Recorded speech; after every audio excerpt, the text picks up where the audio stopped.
سڵاو هاوڕێیانی بیرڕوا بەخێر بێنەوە بۆ بابەتێکی تر لەم بابەتیانە باز لە ئەخلاق و زانست دەکەین. زانست چۆن دەربارەی ئەخلاق دوێ و هەوڵین وەڵامی و پرسیارە بینەوە. ئایا زانست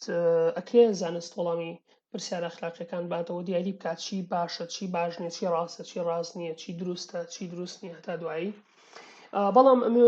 ئەوە ئاگادارتان کەمەوە لەوەی کە ئەمە کورتیلەیەکە، بەڕاستی کورتیلەیەکە. ئێمە سەرەداوەکانتان عینێ، ئێوە گەرتانێ خۆتان ئەتوانن زیاتر بە دوایە بگەڕێن. لەبەرێ بەڕاستی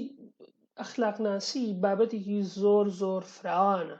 جا بە تایبەتی ئەگەر لە ڕوویەکی تەنانەت ئەگەر لە ڕوویەکی زانستیەوە یان لە ڕوویەکی فەلسەفیشەوە باسی بکەیت تەنانەت بەڕاستی زۆر زۆرە خایەنێت. تۆ چەندەها بابەت هەیە کە لەسەریان کۆڵیتەوە، چەندەها تیۆر و گریمانەوە تا دوایی هەیە. بۆیە ئێمە بە شێوەیەکی کورتی باسیەکەین، بەڵام ئەتوانن زیاتر لە بابەتەکان بکۆڵنەوە. سەرەتا پێشەوەی بینە سەرەوەی کە زانست چیە لە دەربارەی ئەخلاق، بابین بزانین ئێتیکس چییە. ئێتیکس یاخود بە ئینگلیزی پێ ئێثیکس واتە ئەخلاق ناسی. ئێثیکس بریتیە لە سیستەمێک لە بنەما مۆڕاڵیەکان کە کار دەکاتە سەر ئەوەی مرۆڤەکان چۆن بڕیار دەدەن. ئێتیکس گرنگی دەدات بەوەی چ کردارێک ڕاستە یان هەڵەیە، یان چی دروستە و چیش نادروستە. خۆی پێناسی زۆر جیاوازێ بۆ ئێتیکس. ئەمەیشەکە لە پێناسەکان، بەڵام بێگومان پێناسی تر هەیە. بۆ نمونە هەنێک کەس ینی عادەتەن وا پێناسەکەن کە بریتیە لە زانستی ئەوەی کە مرۆڤ چۆن بە جوانی بژی. بۆ نمونە هەنێک ناویان ناوە ئێتیکس بریتیە لە زانستی ئایدیاڵەکانی مرۆڤ کە چ شتێک بۆ کەسایەتی مرۆڤ ئایدیاڵە. بۆی بێگومان پێناسی جیاوازێ. بۆیەشە بۆ نمونە فەلسفەی ستۆیسیزم، ساینسیزم، ئیپیکوریانیزم، ئەمانە هەمووی بە فەلسفەی ئەخلاقی یەنە هەژمار. تەنانەت دەگەر تۆ سەیری نامەکانی سێنەکا بکەی پێوترێت نامە مۆڕاڵیەکانی سێنەکا بۆ هاوڕێگەی. لە کاتێکە باس لە مێتائێتیکس ناکات. بۆیە مەرج نییە هەر شتێکە باسی لە بنەمای ینی باسی لە ماهیەتی ئەخلاق نەکرد فەلسفەی ئەخلاقی نیە. بەرحاڵ هەنێک کەسی شێ جیاوازیەکە لە نێوان وشەی ئێتیکس و وشەی مۆڕاڵ، بەڵام تا ڕادەیەکی زۆر لە سەردەمی ئێستامانە زۆر وەکو هاوشانی یەکتر وەکو مڕادف یەکتر بەکارێن. بۆیە ئێمەش دەتوانین وەکوی کە بوتمان ئێتیکس واتە ئەخلاق ناسی، گوتمان مۆڕاڵ یعنی ئەخلاق، یاخود دیسان مۆڕاڵ ناسی دیسان ئەخلاق ناسی، یان مۆڕاڵ فیلۆسۆفی لەگەڵ ئێتیکس تقریبا هەمان واتە، یعنی بە هەمان شێوە بەکارێن وشەکە. هەرچۆنێک بێت توێژینەوە دەربارەی ئەخلاق و ئێتیکس و ئەخلاق ناسی ئەکرێن بە سێ بەشی سەرەکیەوە،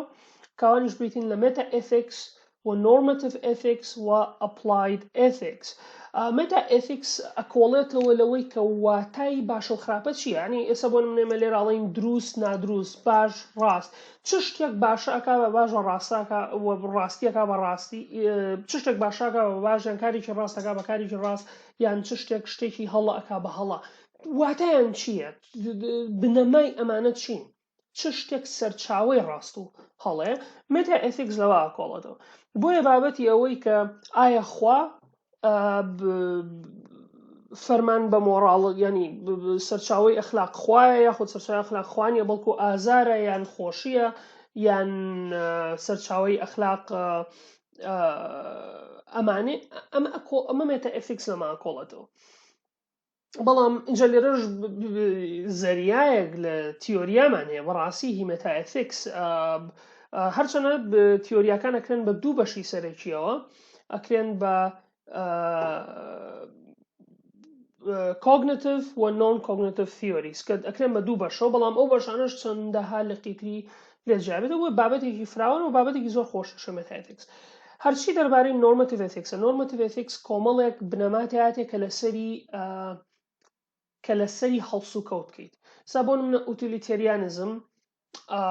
زۆرترین قازانج بۆ زۆرترین کەس تۆ لەسەر ئەمە بینێگەکە، یان بۆ نمونە تیۆرەکەی تێزەکەی ئیمانوێل کانت، بۆ نمونە کاتێگۆریکەل ئیمپێراتیڤ، ئەمە نۆرمەتیڤ ئێتیکسە. نۆرمەتیڤ ئێتیکس واتە چۆنڵی واتە نۆرمەتیڤ لە نۆرمەوە هاتووە. لە کوردیش وشەمان هەیە نۆرم واتە ستاندارد، ستانداردێک لەسەری ئەڕۆی، چ شتێک نۆرماڵە، بۆ نمونەشی نۆرماڵیش لەوە هاتووە، واتە کۆمەڵێک ستاندارد هەیە کە لەسەری هەڵوەستاگەی. سەبارەت بە ئەپلاید ئێثیک بریتە لە ئەخلاقی تەطبیقی کە تۆ ینی باز لە کۆنتێکست باز لە یەک حاڵەتی دیاریکراوەکەی بۆ نمونە ئایا ئەگەر نەخۆش داوای کرد بکوژرێ ئایا ئاساییە کە پێوتە یوتەنێژە ئایا ئەکرێت بۆ نمونە مناڵ لە بار بەرینیان نا یاخود مرۆڤ کۆپی بکەینیان نا هەتا دوایی لەو بابەتە ئەخلاقیانە ئەو کێش ئارێش ئەخلاقیانە ئەخاتە بەر باس و گفتوگۆ و دواتر لەمانە شاد کۆمەڵ ینی هەر هەموو زانستەکان بەشی ئەخلاقیانەیە کە ئەمانە زۆربیان ئەکەونە بەر ئەپلاید ئێثیکس بۆ نمونە بایۆ ئێثیکس تێ بۆ نمونە ئەخلاقی بایۆلۆژیا خود ئەخلاقی کلینیکل ئێثیکس تێ بۆ نمونە ئەخلاقی پزیشکی ئەخلاقی اقتصادی ئەخلاقی سیاسی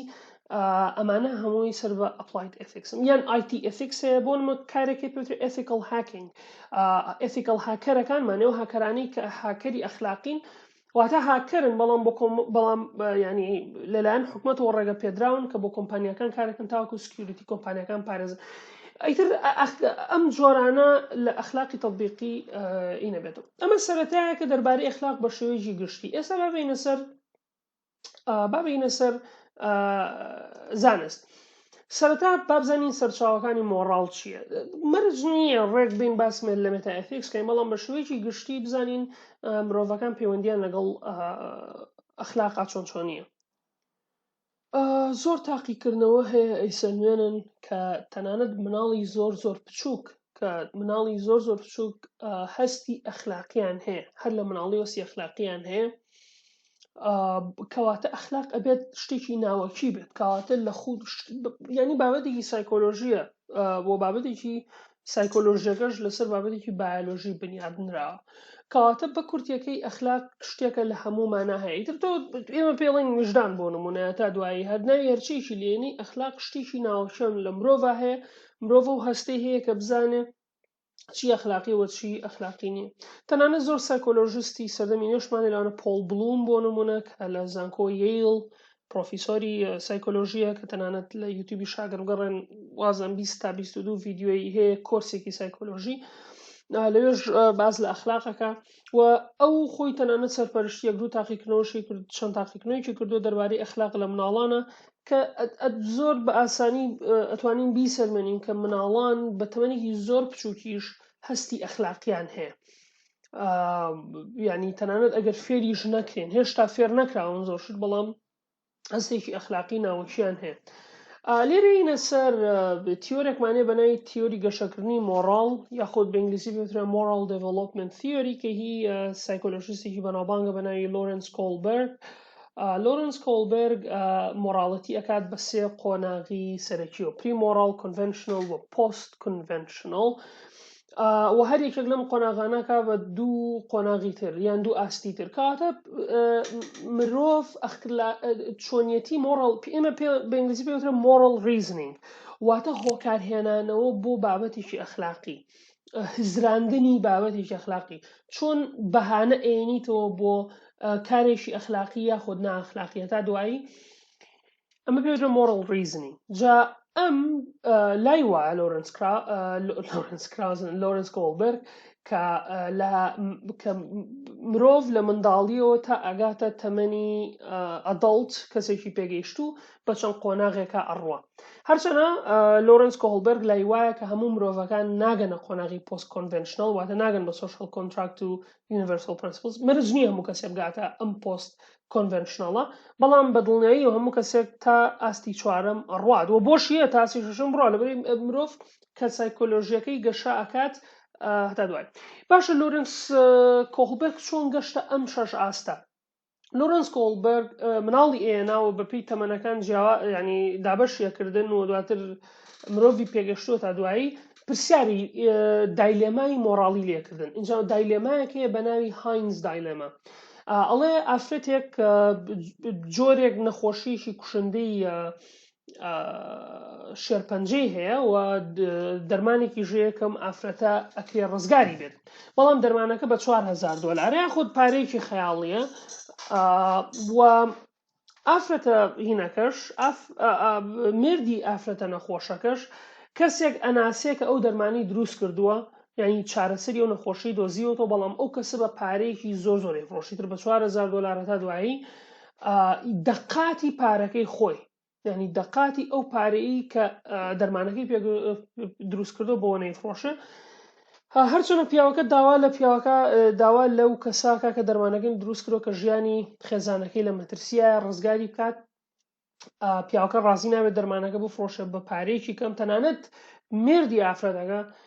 ژنەکە کۆ ینی پارەی لتر بە خۆس بوو کەسانوانەیە ئەمەگەڕ پارەیە کۆکەت نیوەی پارەکە کۆکاتەوە، بەڵام هێشتا پیاوەکە نایفرۆشە کە تەنانەت بۆش قازانجەکە لە برێڵە من قازانجەکە ئەگەر بیفرۆشم قازانجی زۆر زیاتر بەدەستێنم. بەڵام دواتر هاوسەری ژنە نەخۆشەکە ئەڕوات دەرمانەکە ئەجێ، ئایا ئەم پیاوە ئەبێ سزا بدرێیان نا؟ ئیتر ئەم پرسیارەی ئەم جۆرە دایلێمایانی ئەپرسی لە مناڵان ئیتر بەپێی وەڵامەکان، بەپێی ئەو مۆڕەڵ ریزنینگی کە مناڵەکان کەسەکە ئەیە لە کۆتاییە بۆی دەرکەوت کە دابەشەکرێنە سەر ئەم 6 ئاستە،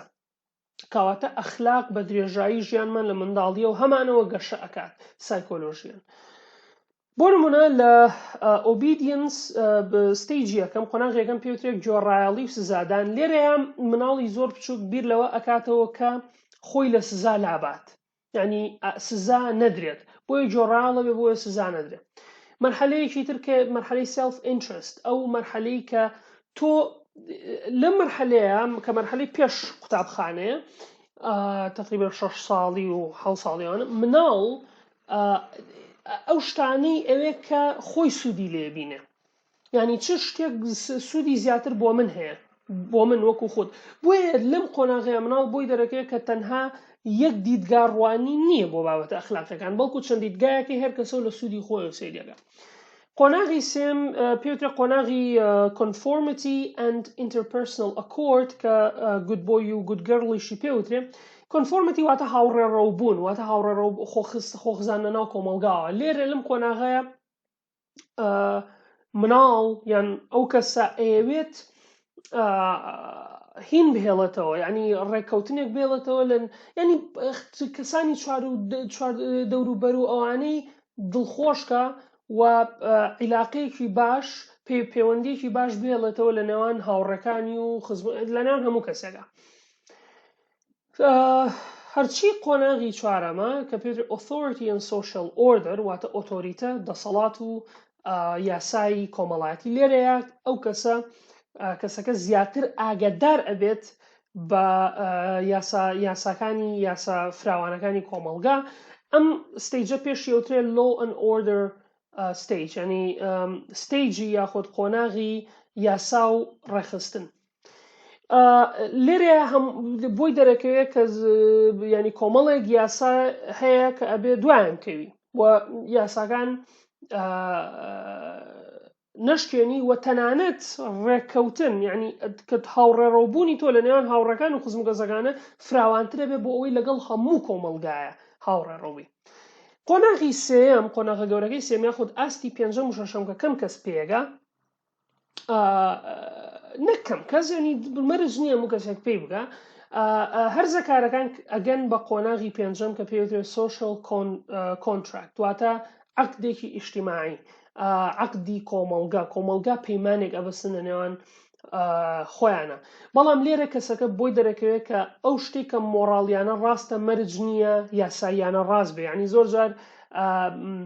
لێرەیە کەسەکە بۆی دەرەکەوێت کە جیاوازی هەیە لە نێوان قانون و یاسای، لە نێوان law orderە لەگەڵ لە نێوان کە شتێک ئەخلاقیانە ڕاستە یاخود ئەخلاقیانە نادروستە. و لێرە کۆمەڵێک ئیسا بۆ من ئوتیلیتێریانزم هەیە، لێرەیە فکری ئوتیلیتێریانزمیش لە ناو کەسەکە گەشاکە. شەشم دانا کە ئەو کەسە دیفاع، ینی بە تایبەتی لە سەردەمی کاتێکە کەسەکە بە کەسێکی گەشە کردوو ئەگاتەم قۆناغی شەشەم کە پێوترێت universal principles واتە بنەما گەردوونیەکان. لێرەیە بۆی دەرەکەوێت کە مۆڕاڵەتی کۆمەڵێک بنەمای گەردوونی هەیە و تەنانەت ئامادەیە لە پێناوی ئەو بەها ئەخلاقیانەی بڕوای پێێتی تا کۆتایی بۆیان بجەنگێت و چۆنەڵی کەشێکی ئەخلاقی بۆ هەموو کەسەکان دروست بکە و دیفاع لە هەموو کەسەکان بکە. لێرەیە نمونەمان زۆرە، بۆ نمونە گاندیمانەیە، یاخود مارتن لوثر کینگ، یاخود نێلسن ماندێلا، هەتا دوایی ئەمانە گەشتونەتە ئەمە ئاستی شەشەمە. بەرحاڵ من لە ڕوانگەیەکی سایکۆلۆژیەوە بابەتێکی ترمانەیە میرۆر نیورۆنسەکان. ئێمە لە مێشکی مرۆڤ لە کۆمەڵێک خانە پێگاتەوە کە پێیان ئەوترێن نیورۆنەکان. جۆرە نیورۆنێکمانەیە، خانەیەکی مێشکمانە پێی ئەوترێن نیورۆنز، یعنی نیورۆنی ئاوێنەی یان خانەی مێشکی ئاوێنەی. ئێستا لە سایکۆلۆژیە و لە نیورۆلۆژیە، لە مێشکناسیە،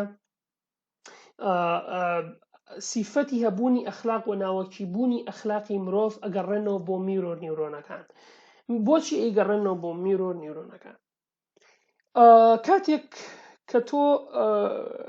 ئەم میرۆر نیورۆنانە لە مرۆڤە هەستێک دروست دەکەن، بە کوردی پێڵێن هاوسۆزبوون، بە ئینگلیزی پێ ئەمپەثی، واتە هەست بە کەسی بەرامبەر دەکەی. تۆ چۆن ئێستا من زلێک لە تۆ بم هەستی پێکەی، بەڵام ئەگەر لە بەرچاوی تۆ زلێ لە کەسێک بم، تۆ هەست بە ئازارەکەیەکەی، دەموچانە گۆڕانکاریەکی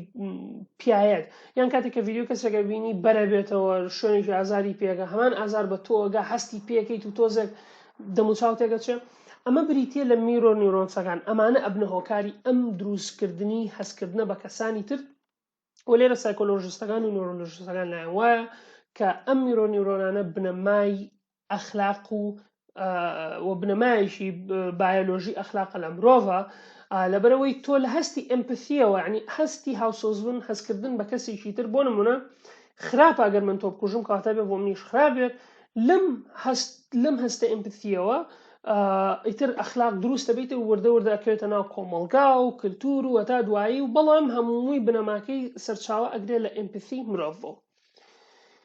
بابەتێکی تر ئەگەر لە زانستا باسێکین بریتە لە ئیڤۆلوشن ئۆف مۆراڵەتی، واتە پەرەسەندنی مۆراڵ، پەرەسەندنی ئەخلاق. هەروەکە زانین تیۆری ئیڤۆلوشن تیۆریکی بەناوبانگە کە چارلز داروین لای وایە هەموو بوونەوەرەکان بەپێی کات پەرە ئەسێنن تاوەکو خۆیان بگونجێنن لەگەڵ ئەو ژینگەی دەوروبەریانە، و بەپێی تیۆری ئیڤۆلوشن یاخود تیۆری پەرەسەندن ئەخلاق گەشەی کردووە، ئەخلاق گەشەی کردووە لە مرۆڤە تا ئەم جۆر ئەخلاقی کە ئێستا هەمانە، لەبەرەوەی خۆگونجاندنی مرۆڤە بۆ مانەوەی لە ژیان. اینجا بەڵگەی بۆ ئیڤۆلوشن، چۆن ئیڤۆلوشن پەرەی سەنووە، بەڕاستی یەکێک لەوانە ئەوەیە کە لە ئاژەڵەکانیش ئەخلاقی ئێستا بۆ منە چەندان تاقیکردنەوە هەیە لە نێو شامپانزیەکانە، یاخود دۆلفینەکان و هەروەها مشک و جرج و تا دوایی، ئەمانەش پرینسپڵی ئەخلاقیان هەیە، یعنی کۆمەڵێک هەستی ئەمپەثیان هەیە، هەم کردەوەی ئەخلاقیانەیە هی باش و خراپ و هەستکردن بە یەکتریانەیە. تەنانەت بەڵامی تر لە ئاژەڵێکەوە بۆ ئاژەڵێکی تر زۆر شت ئەگۆڕێ. بۆ من جۆرە جرجێکەیە تەنها یارمەتی ئەو جۆرەی خۆی ئەیە، تەنانەت ئەگەر نشکەسە، یعنی ئەو مشکە پێشتر کۆنتاکتیشانە بوو بێ نەناسێ لە شوێنی ترادوێ، بەڵام لەبەرەوەی هەمان سپیسی خۆیە، هەمان جۆری گیانداری خۆەتی یارمەتی هەیە. بەڵام هەنێ ئاژەڵی ترێ تەنانەت یارمەتی ئاژەڵەکانی تریژێن. ئەم سیفەتە ئەلتوریزمە لە مرۆڤیشا زۆر زۆرە. بەڵام دیسان، یعنی هەنێک کەس ئەڵێن ئەمە لەوە چێ هەڵە بێ کاتێک باشە تۆ کەسێک بۆ خۆی ئەیە بە کوشت بۆ کەسێکی تر، ئەمە دژی بنەماکانی پەرەسەندە، بەڵام لە ڕاستیە وانییە. سیفەتی ئەلتوریزم سوودی هەیە، تەنانەت ئەگەر کەسێک بۆ کەسێک تریش خۆی با بە کوشت. بۆ نمونە کاتێک کە تۆ کەسێک ڕزگار ئەەکەیت، یعنی کە بۆ نمە کەسە خەریکە شەمەندەفەر لێ پانیەکاتەوە، تۆ ڕزگارێکی تەنانەت ئەگەر خۆشە لە ناو بچی، تۆ کەسەکەش ناناسی، بەڵام ئەم سیفەتە ئەلتوریزمە زۆر جینسنتریکە، لەبەرەوەی ینی چۆنەڵی وابیرەکەیتەوە ئەم کەسە جینی تۆیتی، ینی ئەم جینانی کە لە تۆیە هەیە لەویشە هەیە، بە ڕزگارکردنی ئەو تۆ جینەکان ڕزگار هەکەی، کەواتە فکرێکی زۆر جینسنتریکە، یعنی هەمووی دەربارەی ئەوەیە کە چۆن بتوانین زۆرترین جین بهێڵینەوە تا دوای. بۆیە تەنانەت ئەگەر یارمەتی ئاژەڵانی تریش بیت، ئێوە جینەکانی یەکتریتان تایە یعنی لە سەرچاوەیەکەوە هاتوون کە هاوبەشن بۆیە ئەو سیفەتە ئالتوریستیش دروست دەبێت و تەنانەت زۆر کەس نازانن بەڵام چارلز داروین باسی لە ئەخلاق کردووە باسی لە ئیڤۆلوشنی ئەخلاق کردووە لە یەکێک لە کتێبی The Descent of Man لە ئەگەر هەڵەنە بمیان چاپتەری چوارەمەیان پێنجەمە باز لە ئەخلاق ینی باز لە ئەخلاقەکە تەنانەت چارلز داروین باسی کردو بۆ نمونە ئەڵێت تۆ ئەگەر لەگەڵ هۆزەکە تا بیت هەرچەنە ئێمە وا لە ئیڤۆلوشن تێگەین کە ئەبێ خۆویستانە بین و سێڵفش بین و نازانم چی و هەتا دوایی بەڵام وای نییە تەنانەت چارلز داروین خۆی باسی کردو لە کتێبەکەی لە دیسن ئۆفمان لە چاپتەری چوارەیان پێنجە بۆ مناڵێ مرۆڤ لەگەڵ ڕاستە ئەگەر خۆی بەتەنیا بێت بۆژەژی بەڵام ئەگەر چ جای تۆ بەتەنیابی یاخود لەگەڵ هۆزەکە تابیت بۆیە ئەگەر تۆ لەگەڵ هۆزەکە تابی بێگومان زۆربوون زیاترە هاوکاری زیاترە هەتا دوایی بۆیە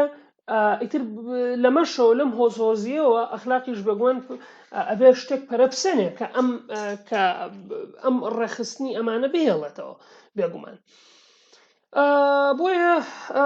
بەو شێوازەش لە ئەخلاق ڕوانە تەنانەت پندێکی هینە یعنی ئەمەگەرم ئەم فکرێ کورت کەمەوە لە پندێکی ئەفریقیە پندێکی ئەفریقیەڵێ گەرەتەوێت دوور بڕۆی بە تەنها بڕۆ بەڵام ئەگەرێتەوێت زۆر دوورتر بڕۆیت ئەوە لەگەڵ کۆمەڵەکە تا بڕۆ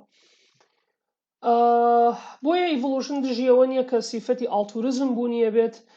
بەڵکو ینی بەڵگەی باشی ئیڤۆلوشنمان هەیەوە تەنانەت لێکۆڵینەوەمانەیە کە ئەکرێت زۆر ینی سیفەتی ئالتوریزم بە ینی هیچ زیانێک دروست ناکات بۆ تیۆری پەرەسەندن بەڵکو سیفەتی ئالتوریزم پەرەیسەنەوە پەرەسەندنی سیفەتی ئالتوریزم خۆگونجاندنی بوونەوەرەکانە و دانیشتوانە بۆ ئەوەی باشتر بمێنەوە و باشتر گەشە بکەن بینە سەر the science of morality واتە زانستی مۆراڵەتی هەرچەندە زانستی مۆراڵەتی ئێمە وازین لە سەمهارسەوە سەرەگرێن نەخێر تەنانەت پێش سەمهارسیشە بووە بەڵام سەمهارس یەکێکە لە پرۆپۆننتەکانی ئەم حزرە واتەیەکێکە لەوانەی کە زۆر پشتگیری لە مزراکە کە زانست چکە زۆر کەس ئەڵەن کاری زانست نییە بەوەی کە وەڵامی پرسیار ئەخلاقیەکان باتەوە بەڵام سەمهارس بە پێچاوانەوە ئەڵێ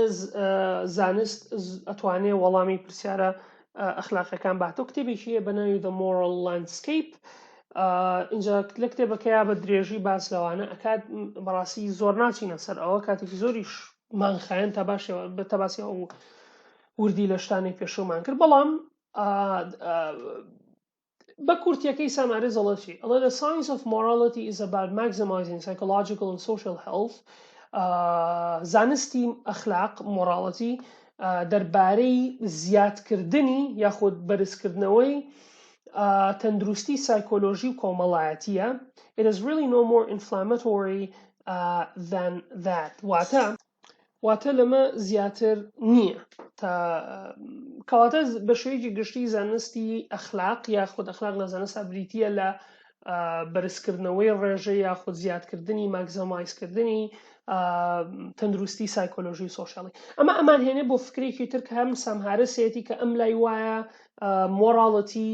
بۆ وەڵامدانی پرسیاری مۆراڵەتی ئەمە پێویستمان بەوەیە کە وێل بینگ بەرزکەینەوە کاتەش هەر شتێک وێل بینگی تیا باش بێت ئەو کاتە شتەکە ئەخلاقیە سەبارەت بە وێل بینگ بەڕاستی وێل بینگ من نازانم بە کوردی هیچ وشەیەکم بەرچاو نەکەوتووە بەڵام من بە کوردی پێڵم بە کوردی پێڵم ئاسوودەیی بوون بەڵام بێگومان هەبوونی داشەگەن هایفنێک لە نێوانیانە ئاسوودەیی بوون هەرچەنە بوونەکە بێ لەو لاوە بەس نازانم بۆ ئاینێتەوە ئاسوودەیی بوون من بۆ شێوازە ینی کە بە کوردی ئێڵە مەڵام ئاسوودەیی بوون و بۆ شێوازەی نووسم بە عەرەبی پێوترێ ڕەفاهە بە ئوردوو پێوترێ ڕاحەت الوجود من لە ڕاحەت الوجودەکەەوە بەڕاستی و لە ئینگلیزیەکەەوە تەرجمەی کوردیم کردو بەڵام چۆنێک بێ وێلبینگ زۆر شتەکرێتەوە وێلبینگ هاسوودەیی بوون مەبەستی لەوەیە لە هەموو ڕۆکانەوە لە ڕووی کۆمەڵایەتیەوە لە ڕووی سایکۆلۆژیەوە لە ڕووی تەندروستیەوە لە ڕووی ئەرکەوە لە ڕووی فیزیکیەوە لە ڕووی لە هەموو ڕووەکانەوە کە مرۆڤ باش بێ ئەمە پێوترێ وێڵبینگ کەواتە لای سامارزەوەیە کە ئێمە پێویستە وێڵبینگ بەرزکەینەوە وێڵبینگ بریتە لە بنەمای ئەوەی کە بە کردارێک بڵین ئەخلاقی یاخود نائەخلاقی و تەنها تاکە وەڵامێک نییە بۆ یەک پرسیاری ئەخلاقی بەڵکو ئەکرێت چەند وەڵامێک هەبێ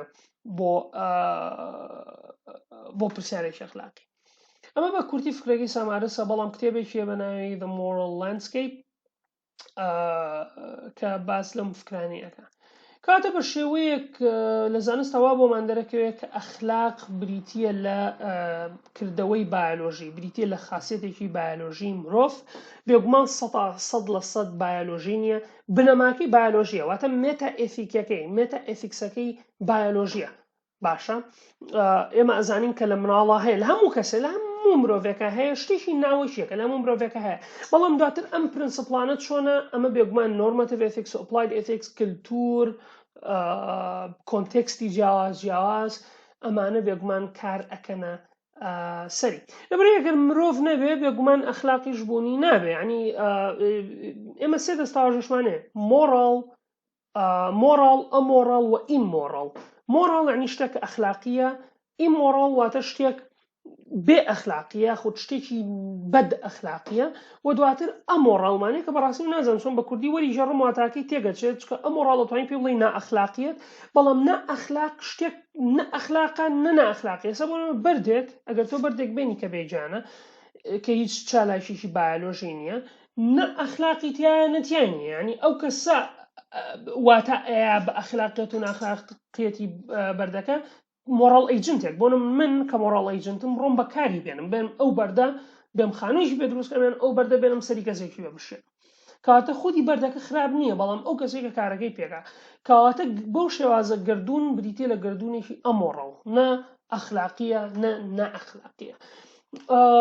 بۆیە لێرە بۆمان دەرەکەوێت کە ئەخلاق بابەتێکی سایکۆلۆژیە و ناوەکیە لە خودی مرۆڤ هەیە و بۆ ئەو پەرەیسەنەوە بۆ ئەوەی لە نێوان کۆمەڵێکی مرۆڤ بتوانیت کەیۆز دروست نەبێت هین شڵەژاوی و فەوزا دروست نەبێت بەمەش باشتر یارمەتیمانەوەی بوونەوەرەکانەیە هەرچۆنێک بێت هیوادارم سوودێکتان لەمە بینی بێ ئەزانم بە قوڵی باسمان لە بابەتەکان نەکرد بەڵامەوە بە قوڵی باسمان نەکردیم ساعتی خەنجاگەر بە قوڵی باسی بکەین و تاک بە تاک تاقیکردنەوەکان بە درێژتر باسکەین بێگومان کات زۆرە خایێنێ بەڵام ئێمە سەرەداوەکانمان نانێ لە ستافی بێڕوڕاوە ئێوەش ئەتوانن زیاتر بە دوای بگەڕێن ئەگەر حەزەکەن بەهەرحاڵ کاتێکی خۆش بۆ هەمووتان هیوادارم سوودتان بینی بێ و تا ڤیدیۆیەکی کە بابەتێکی تر ئاگاتان لە خۆتان بێ